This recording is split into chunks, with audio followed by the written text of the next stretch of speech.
This video is for section 6.5.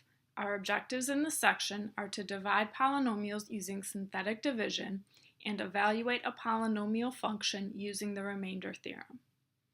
So we're going to start with synthetic division. It's an alternative way of dividing polynomials different from long division that we saw in section 6.4.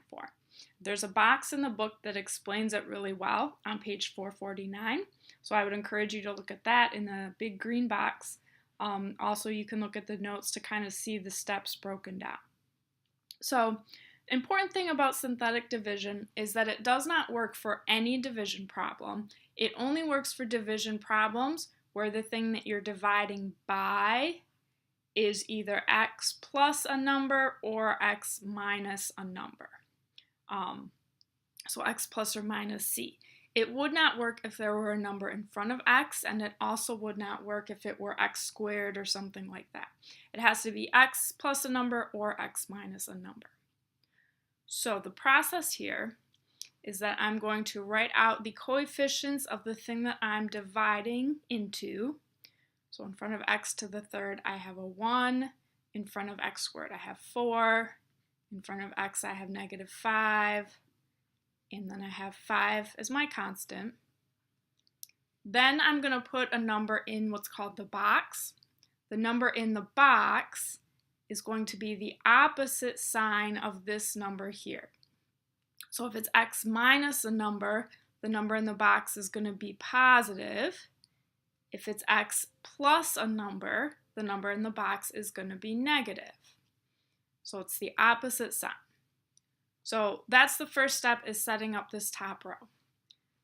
Now, what I'm going to do is first I bring down the number on the left. So 1 is going to come down here below the line. Then I multiply by the number in the box. So that's going to be 1 times 3, and that number goes up here to the right in the next column, above the line. So 3 times 1 is 3. I put the 3 up here, and then I add going down. 4 plus 3 is 7. Then it kind of makes like a diagonal pattern here. So I multiply by the number in the box.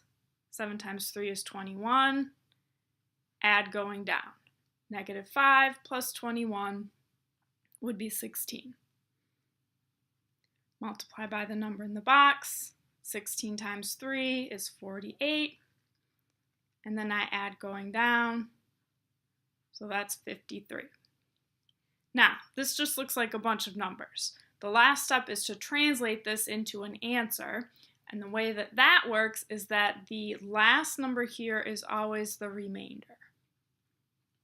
So you could get a remainder of 0, or you could get a number for a remainder. If you get a number that's not 0, then remember that goes over what you're dividing by. And then the numbers go in order as you go to the left. So the 16 here, the next number would be the constant. 7 is in front of x. 1 is in front of x squared. So my answer is going to be 1x squared, or just x squared, plus 7x plus 16 plus 53 over x minus 3. And in this case, they all happen to be positive, but if there was a negative sign in front of any of these, then I would have that in my answer. So that's the synthetic division process. In the notes, I break it down a little more, showing the different steps.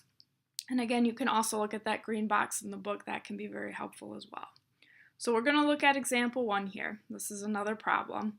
And this one says use synthetic division to divide 5x to the third plus 6x plus 8 by x plus 2. So when I'm setting this up, inside the box I'm going to have negative 2 because it's plus 2 in the problem. The number in the box has the opposite sign. Then my coefficients all have the same signs. I have 5 in front of x to the third. Now, I do not have an x squared term here. What I need to do is put 0 in as a placeholder. So if there's a term that's kind of missing in the sequence, there's an exponent that doesn't appear that should appear between two things, then I need to put a 0 in for that place.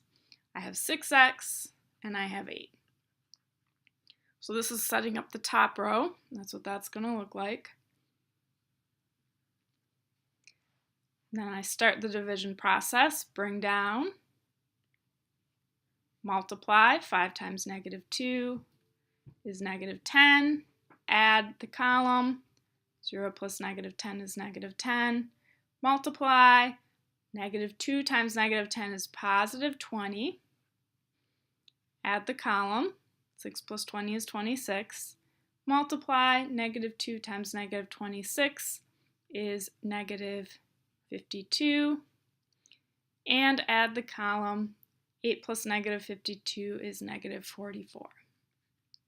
So in terms of my answer, this is going to be my remainder.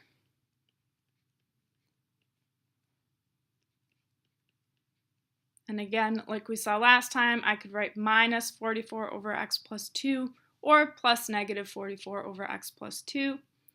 26 is my constant, -10 in front of x, and 5 in front of x squared.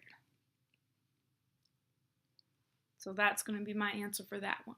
So it goes a lot quicker than long division. It's just more of steps that you have to remember how to do or be able to do since you can use your notes. So next you should try checkpoint problem number 1. Again, you see that there's an x squared missing, so make sure that you put a 0 in the place for that. So do this problem in your notes, check your answer, and then you can move on to the homework.